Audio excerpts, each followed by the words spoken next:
Today we're going to talk about anxiety symptoms that don't really get talked about too much, right? If you don't know who I am, which you probably don't know who I am because this is my first video, my name is Eric, and I am a recovered anxiety person. I'm a person who has dealt with anxiety. That was so funny.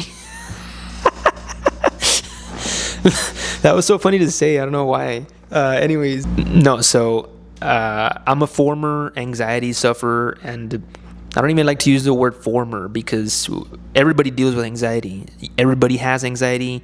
It's just something that's wired into your brain. It keeps us alive, right? I'm sure you've heard this plenty of times before. Anyways, on to the video. I got some notes here. I don't want to lose track of what it is that I'm going to say or what it is that I'm trying to say. So let's keep this very succinct and concise and to the point. All right, so my very first weird, not really talked about anxiety symptom would have to be my vision becoming warped out of nowhere, is what I wrote here. And just to elaborate on that, what I mean is so I'll give you a scenario. So I'd be in my cube at work, just sitting down, and this is, mind you, this is after being extremely sensitized, having multiple panic attacks, and I'm just in a state of just pure anxiousness all the time now, right? So I'd be in my cube, sitting down, trying to work, and actually doing the recovery part, which is engaging in a task that doesn't involve me thinking about my anxiety or thinking about how I feel, right? And then out of nowhere, well, not necessarily out of nowhere, but just the daily thing, right? A coworker would come, stand next to me, and start talking to me. And if it was a coworker who was really high energy, really all over the place, they gave me nervous energy all the time. I just have this weird feeling in my head, almost I don't know how to explain it, right? The best thing I can do is show you a side effect. I'd be do something like that, right? I'd just trip the F out, right? I'd go insane. I'd go nuts. And not really go nuts right then and there, but I'd feel that feeling almost if something is moving in my brain. It's such a weird feeling to explain. And only if you've dealt with that and if you've felt that feeling, you know what I'm talking about, right? And then from there come the other symptoms where you feel that feeling, you're like, whoa, what the heck was that? And then you just automatically start feeling everything so much more. You feel the heat coming down through your chest. Everything just becomes a little bit distorted, right? The best thing that I can advise for somebody who is struggling with that, and if that's causing you massive discomfort or fear not. That is literally the key. The key is to literally just, okay, you got a little bit startled, perfectly fine. Just say, all right, that was just a little bit of an anxiety symptom. All I got to do now is just re-engage and get back to work or focus on something engaging, right? That's the best thing that I can tell you that helped me there. Now, second on the list would be freaking out about being too calm. And this happened to me a couple of times because I was this close to my recovery every couple of weeks, right? After doing a lot of work, internal work of feeling calm and not necessarily feeling calm, but letting go and not really allowing my anxiety to completely become catastrophizing and completely just ruin my days.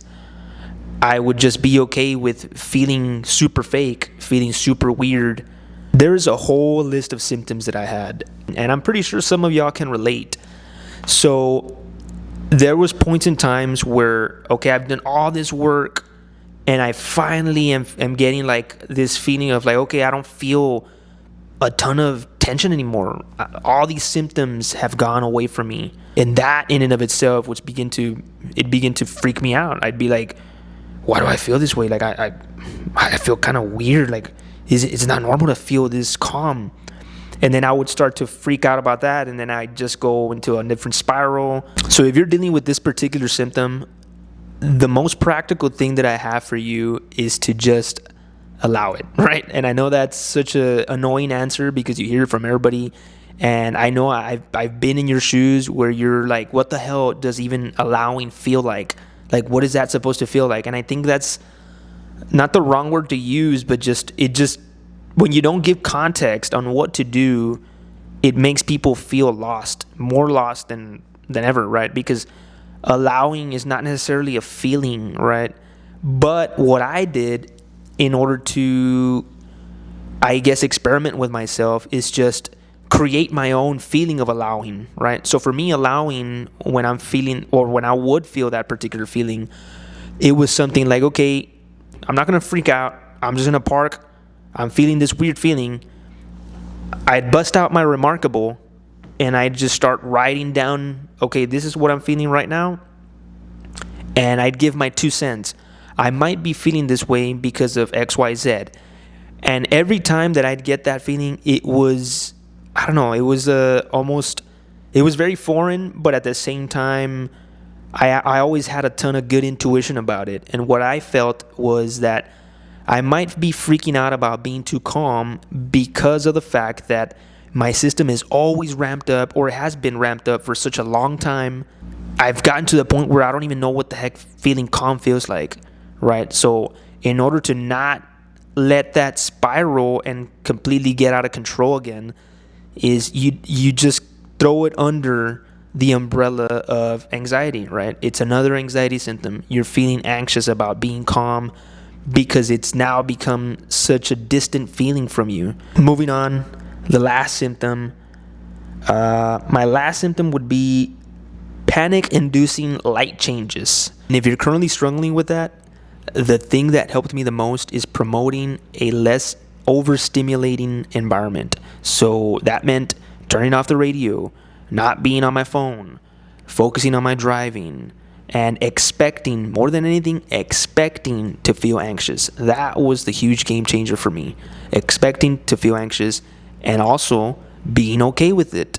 Once I registered those two things in my brain and I was actually just okay with it, paradoxically, the anxiety let up. I felt better. So if you're struggling with any of this, any of these symptoms, let me know in the comments. I'm going to be posting a ton of content in regards to my anxiety disorder that I overcame, thankfully. I know some people have struggled with this for years. If this is you, I'm sorry. And just know that if you continue to put in the work, like truly give it some time, put in the work, it will get better. I've met so many people. My uncle is also a recovered anxiety sufferer, and he had really bad panic attacks from the age of 26 until he was in his mid 40s, right? And he's now been free of all anxiety, all panic, all discomfort for, I want to say, 6 years. So just know that there is a light at the end of the tunnel. You will get better. You just got to put in the work. And if you don't know what the work feels like, I will be making more videos on this. And for the meantime, that's it. We'll see you guys. That's the end of today's video. Love you guys. You're going to be okay.